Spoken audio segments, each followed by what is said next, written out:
ఏమైందిరా స్వామీజీని ఎత్తుకొస్తున్నాడు? ఏంటి అలా మోసుకొస్తున్నావు? ఇట్లా ఇట్లా జాగ్రత్త పడుకో. జాగ్రత్త జాగ్రత్త జాగ్రత్త జాగ్రత్త. ఏమిటి? ఏమైంది రఘురామ్? స్వామికి ఏమైంది? తెలియదు నానమ్మా. ఉన్నాడా ఊదేశాడా? ఏయ్, మంచి మాటలు రావా నీ నోటికి? స్టోర్ రూమ్ లో పడున్నాడు. స్టోర్ రూమ్ లో పడి ఉంటావు ఏమిట్రా? మనకు మాత్రం ఏం తెలుస్తుంది?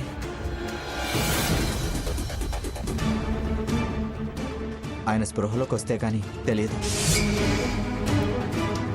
ఆత్మ నేస్తం అన్నాడు కదా, ఆ బాల్ సహాయంతోనే ఆయన కనిపెట్టాను. చూడరా సాకేత్, హత్య చేసావు అనగానే నమ్మి వాడి మీద ఆవేశంగా దూకావు.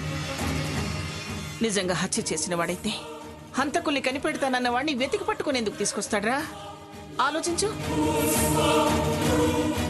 ఊరికే ఆవేశపడటం కాదురా, కాస్త ఆలోచించు. రే రఘురామ్, డాక్టర్కి ఫోన్ చేయి.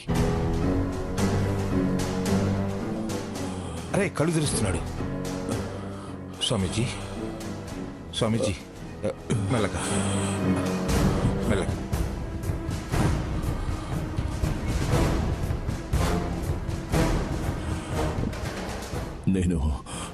నేను ఇక్కడున్నానేంటి? మీరిక్కడ లేరు స్వామి. స్టోర్ రూమ్ లో పడిపోయి ఉంటే రఘురామ్ తీసుకొచ్చాడు మిమ్మల్ని. స్టోర్ రూమ్లోనా? అవును స్వామి. అసలు ఏం జరిగింది? నాకేం తెలియదు. నేను పూజలో ఉన్నాను. సడన్ గా నా నెత్తినెవరో బలంగా కొట్టారు.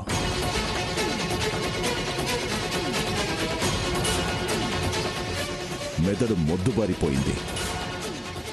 ఆ తర్వాత ఏం జరిగిందో నాకే తెలియదు. జరిగిందేముంది? ఎత్తుకెళ్ళి స్టోర్ రూమ్ లో పడేశారు. నేను గాని చూడకపోతే లేచేవారు కాదు.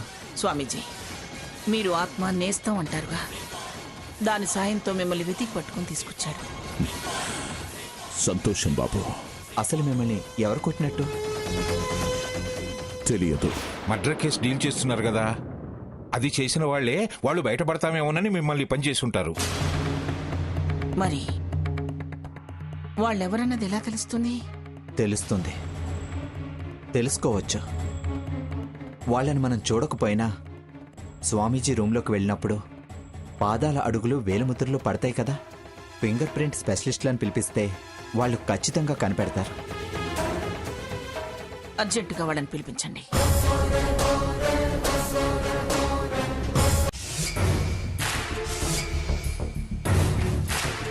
రఘురామ్ ఎవరండి? నేనే. మేం ఫింగర్ ప్రింట్ ఎక్స్పర్ట్స్. మీ ఫోన్ చేసింది మీరేనా? అవునండి, తనే. రఘురామ్, వెళ్ళి స్వామీజీ గది చూపించరా. రండి సార్. ఓకే.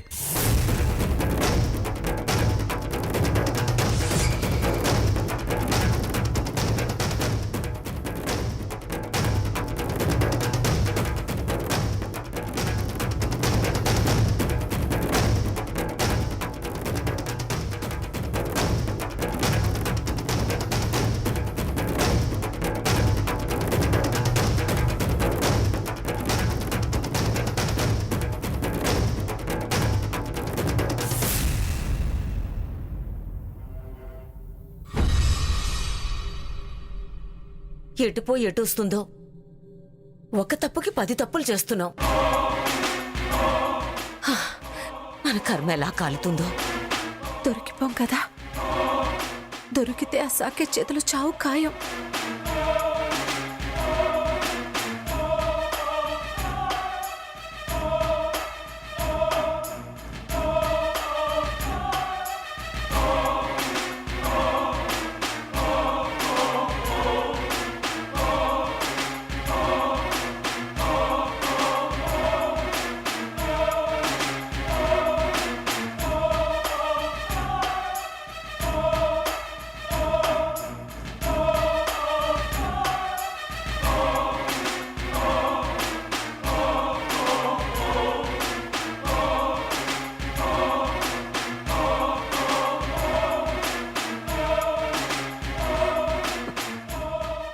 మేమన్నీ డెవలప్ చేసి రిపోర్ట్స్ రేపు పంపిస్తాం.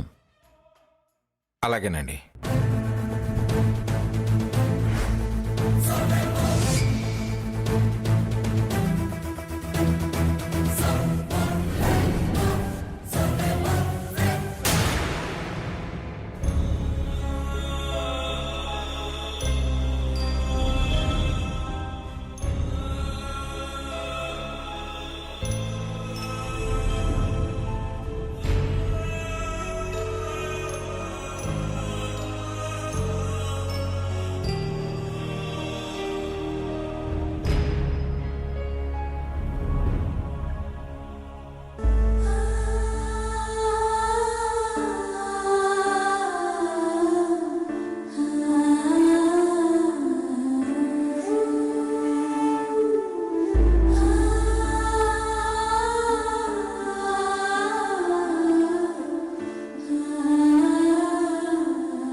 సారీ అన్నయ్య, నన్ను క్షమించు.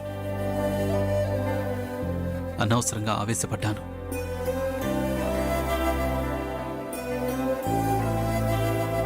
తొందరపడి మాట జారాను. స్వర్ణన్ నువ్వు మద్దతు చేయలేదని నేను నమ్ముతున్నాను.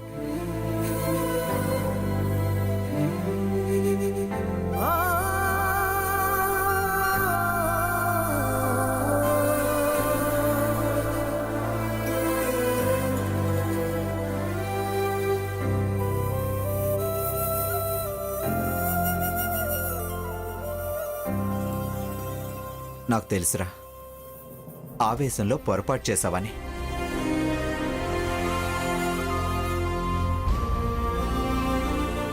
ఆలోచిస్తే నేను అర్థం అవుతాననే నమ్మకం నాకుంది.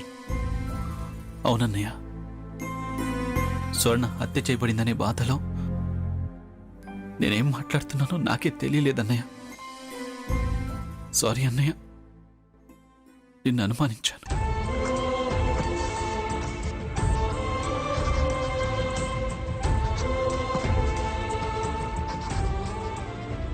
ఆ బాధలో ఏదో అనేశాను. రే, పర్లేదురా.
ఇంత తొందరగా నువ్వు నిజం తెలుసుకోవటం నాకు చాలా సంతోషంగా ఉందిరా. సాకేత్, సారీ వదినా. మనలో మనకు సారీలు ఎందుకురా? లేదన్నయ్య, నిన్ను వదినని బాధ పెట్టాను. గ్రానీని తాతయ్యని కూడా పోట్లాడి బాధ పెట్టాను. ఒరే సాకేత్, అపార్థాలు తొలిగాక ఆపేక్షలు బలపడతాయి అంటారు. అది ఒకందుకు మంచిదేలే. అన్నయ్య, బాగా హర్ట్ చేశాను కదా. నోనో, అలా ఫీల్ అవ్వకు, వదిలే. ఎల్లకాలం ఇలాగే రామలక్ష్మణుల్లా మీరు కలిసి సంతోషంగా ఉండాలి.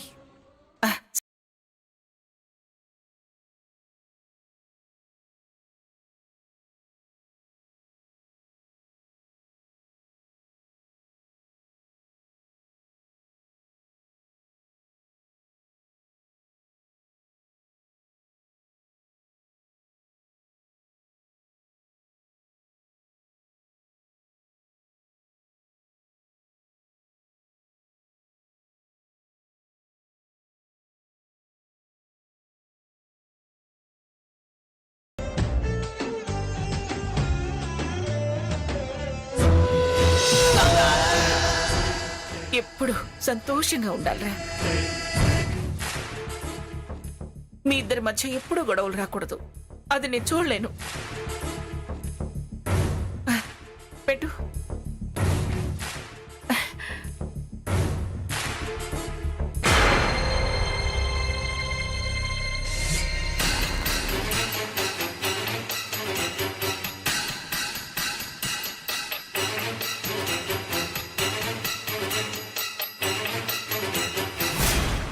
పొరపచ్చాలు పెరిగి ఇద్దరూ పోట్లాడుకొని ఇద్దరి మధ్య చిచ్చురగిలి శత్రువుల్లా మారతారనుకుంటే ఈ చపల చిత్తుడు అన్నయ్య సారీ అని వాడు వదిలేరా తమ్ముడు అని ఇద్దరూ మళ్ళీ కలిసిపోయారే. వాళ్ళు కలవడం విడిపోవడం ఎంత పని కాని ముందు మనం ఆలోచించాల్సింది ఆ సిద్ధాంతి గురించి. రిపోర్ట్స్ వస్తే మనం రిమాండ్కే. ముందు వాణ్ణి బయటకు తరిమితే కాని మనం ఊపిరి పీల్చుకోలేం. చస్తాడనుకుంటే బతికి బయటపడ్డాడు. బాగానే మోడు చితికేలా అన్ని దెబ్బలు కొట్టామే. గట్టి బుర్ర గట్టి పిండంలా ఉన్నాడు. గట్టో కాదో వదిలేసి వాణ్ణి తరిమేసే ప్లాన్ చెయ్యి. టైం తీసుకుందామంటే వాళ్ళ రిపోర్ట్స్ వచ్చేస్తాయి. అవి వచ్చేలోగానే వాడికి ఉద్వాసన పలకాలి. అవును, ఏదైనా రాంగ్ ట్రాక్ లో పడేలాగా ప్లాన్ చేయాలి. వాడంత తేలిగ్గా పడే రకం కాదు. మనిషిని బ్యాట్ చేస్తే వాడు పరిశోధన ఆపడు కదా. అమ్మమ్మ గారికి వాడంటే కోపం వచ్చేలా చేయాలి. అసహించుకుని పో అవతలకి అనాలి. ఆ ఇలా చేస్తే ఎలా? రా ఇలా రా. చూడు.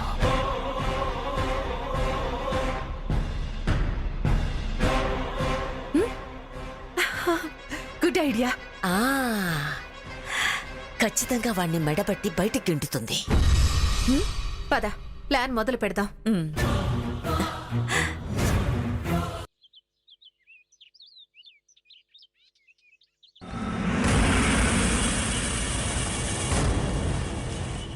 నానమ్మా, ఆ ఫింగర్ ప్రింట్స్ వాళ్ళు ఫోన్ చేశారు.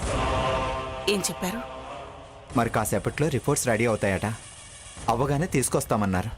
సరే, అవి మన చేతికి వస్తే నన్ను ఎవరు కొట్టి స్టోర్ రూమ్లో పడేశారో తెలుస్తుంది.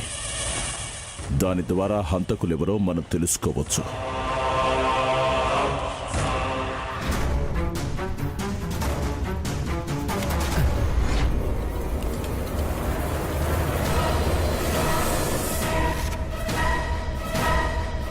హంతకుల్ని తేలుస్తాడంట. హంతకుల్ని ఈలోగా నీకు పెట్టాల్సిన పొగ పెడితే మంగమ్మ నీ సంగతి తెలుస్తుంది. హంస, నువ్వు బయట చూస్తుండు, ఎవరైనా వస్తారేమో. ఈలోగా నేను పని కానిచ్చేస్తా. సరే. వెళ్ళు.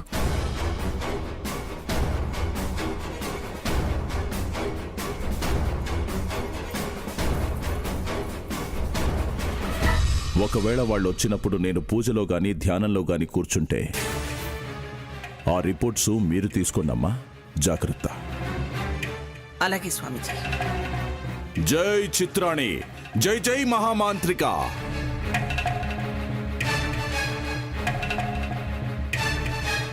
హంస, నువ్వు రాత్రికి నా రూమ్కి రా. త్వరగా కానీ అమ్మమ్మా. కానీ అయిపోయింది. అమ్మయ్యా, అయిపోయింది. అయిపోయిందా? అమ్మయ్యా.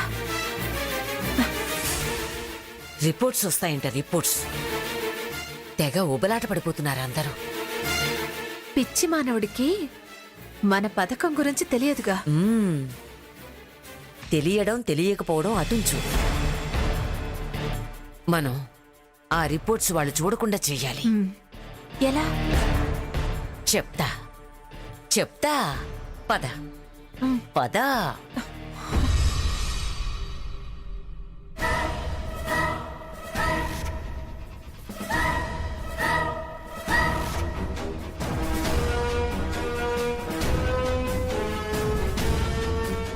ఏమిటి బొమ్మలు మేడ దిగి తీరిగ్గా ఇటొచ్చాయి? ఎంతసేపని గదిలోనే ఉంటావని వచ్చాం. తప్ప నువ్వెక్కడున్నా కొంపలు కూల్చే పనే కదా. దీని సావసం వదలకపోతే నువ్వు బాగుపడవు హంస. నేనేం కలిసి రాలేదు. తోచక ఏదో ఒక పని సీతక్కకు సాయం చేద్దామని వచ్చాను. అబ్బో, ఈ బుద్ధి ఎప్పటి నుంచి పుట్టింది? నేను చేయకూడదామమ్మా. ఎందుకు కాదంటాను? కొడుకును కంటానత్త అంటే ఏ అత్త కాదంటుంది? పని సహాయం చేస్తానంటే ఎవరొద్దంటారు? అలా అయితే మీ ఇద్దరికి మంచి కాఫీ కలుపుకురానా? తీసుకురా. అలా అయినా కాసేపు దీనికి దూరంగా ఉంటావు. అలాగే.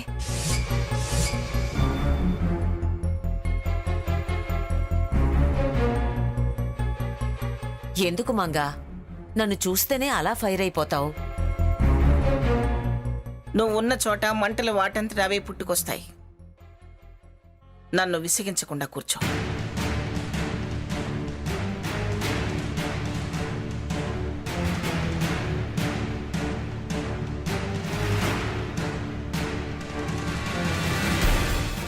ఏంటి ఇలా వచ్చావు? అమ్మమ్మ కాఫీ పెట్టిద్దామని. ఆహా, అయినా నీకెందుకు లేష్టమా? శ్రమేం కాదు, ఏదో నీకు హెల్ప్గా ఉంటుందని.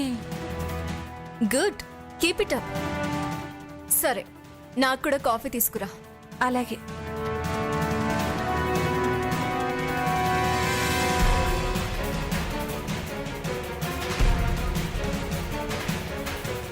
నా కాఫీ వెనకాల చాలా కథ ఉంది సీత.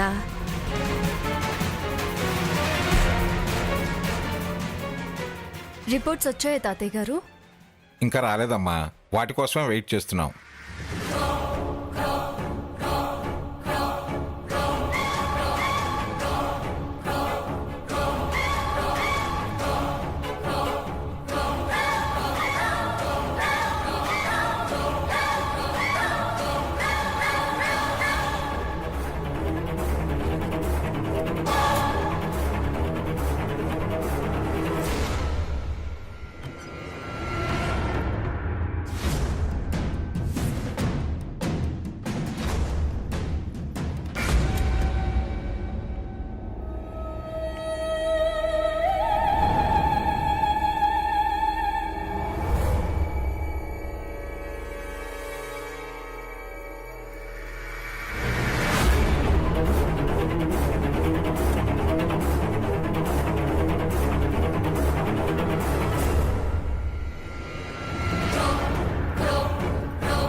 చా, ఫింగర్ ప్రింట్స్ రిపోర్ట్స్ మొత్తం నాశనం చేసావు. ఛీ! పాపిష్టిదానా, ఇదేనా ఇదేనా నువ్వు చేసే హెల్ప్? సారీ అమ్మమ్మ, కాలు స్లిప్ అయి పడ్డాను. కళ్ళెక్కడ పెట్టుకుని నడుస్తున్నావు? ఏదో పొరపాటున పడిపోయినట్టుంది కదా, వదిలేయండి అమ్మమ్మగారు. డూప్లికేట్ది ఇంకొకటి తెప్పించుకోవచ్చులేండి. వచ్చిన వాటిని పాడు చేసుకుని మళ్ళీ డూప్లికేట్ తెప్పించుకోవడం ఏమిటి? అలా జరిగిపోయింది, ఏం చేస్తాం? పాపం, తను మన కోసం కాఫీ కష్టపడి చేసింది. మీరిప్పుడు అరిస్తే ఫీల్ అవుతుందేమో. వాటికేం తక్కువ లేదు. అమ్మమ్మ, మళ్ళీ మీకు కాఫీ తీసుకురానా? ఏం అవసరం లేదులే, పో అవతలకి.